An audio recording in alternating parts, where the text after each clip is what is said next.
Maybank Investment Bank has cut Genting Malaysia's earnings per share or EPS for FY22 by 40% as the Omicron wave, which began in Malaysia in February, slows Resorts World Genting's recovery. Maybank IB analyst Yin Xiaoyang said in a note that he understands that business at Resorts World Genting has slowed from March and the resort has reopened only half of its about 10,000 rooms, despite being allowed to fully reopen from April 1st. He expects FY22 visitor arrivals to fall to 21 million from 24 million. His FY23 and FY24 EPS, which are based on 26 million to 27 million visitor arrivals, are little changed, with the resort seen reopening all 10,000 rooms from FY23 onwards. Yin's channel checks also revealed that few Malaysian VIPs are flying out to gamble as they rebuild their businesses and as a weak ringgit discourages overseas travel. According to his estimates, Resorts World Genting's VIP volume should average at 4.4 billion ringgit per month in FY21. He said his sources at two Singapore integrated resorts also suspect that many Singaporean mass market gamblers are heading to Resorts World Genting due to the strong Singaporean dollar and the city-state's casino entry levy. He maintained his buy call on Genting Malaysia but lowered the target price to RM3.30 from RM3.37, saying there could be another 53 cents of upside potential if Resorts World New York is converted into a full casino. At the close, Genting Malaysia shares fell 0.32% to RM3.08, valuing the group at 18.29 billion ringgit.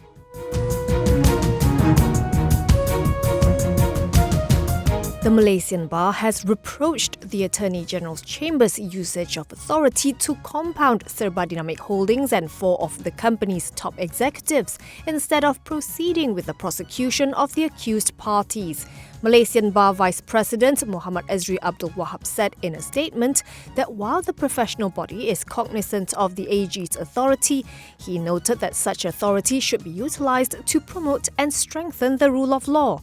He said that with due respect, the AG's chambers should refrain from making a decision that overrides the recommendations made by the regulator, in this case the Securities Commission Malaysia, as this could potentially erode the function as well as the public perception vested in the regulators. He pointed out that a core objective of securities regulators is to foster a fair market system, and to achieve this, regulators must be given the liberty to enforce the law and regulations in exercising their statutory duties. He said the manner in which Serba Dinamik's case has been handled and resolved undermines the regulator's commendable efforts to uphold the integrity of the market, adding that such leniency is likely to create a negative perception of selective enforcement by the authorities and that the decision of the regulators can be overruled.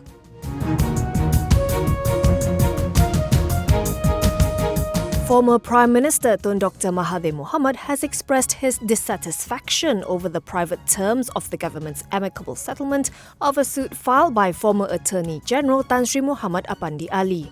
Apandi had taken Putrajaya and Mahathir to court over alleged breach of contract and wrongful termination from his post as the country's chief legal advisor in 2018, seeking 2.23 million ringgit in special damages, together with punitive and general damages. Last month, the government agreed to settle the legal action without the admission of liability. The terms of the settlement were not disclosed. Dr. Mahathir said in a statement today that he was surprised by the move, considering Apandi's termination was carried out according to the rule of law. He was also taken aback by the fact that the terms of the settlement were kept away from the public eye, since Apandi was being compensated with taxpayers' funds. He said he has written to current AG Tan Sri Idrus Harun to demand an explanation, saying that even he, a key witness in the case, was kept in the dark about this.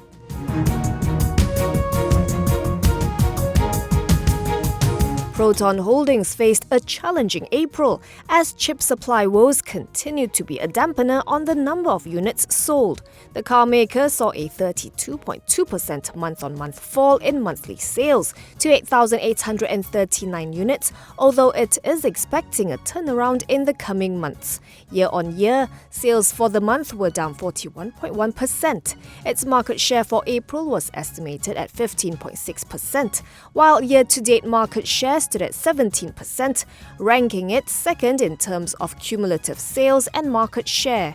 Despite the overall decline, Proton models still topped three market segments. The Proton X50, X70 and Xora led the B SUV, C SUV and C MPV segments, with sales of 1,554 units, 1,530 units and 301 units respectively. The best-selling model in April was the Proton Saga, with 4,579 units sold, leading to a year-to-date total of 14,028 units in its final full month of sales before the launch of the 2022 Proton Saga. Proton ADA Chief Executive Officer Roslan Abdullah said, Malaysia's automotive market continues to show strong growth potential in 2022, based on the long waiting list for new car deliveries. He said it has secured its supply of chips for May and June and expects a quick turnaround in the coming months.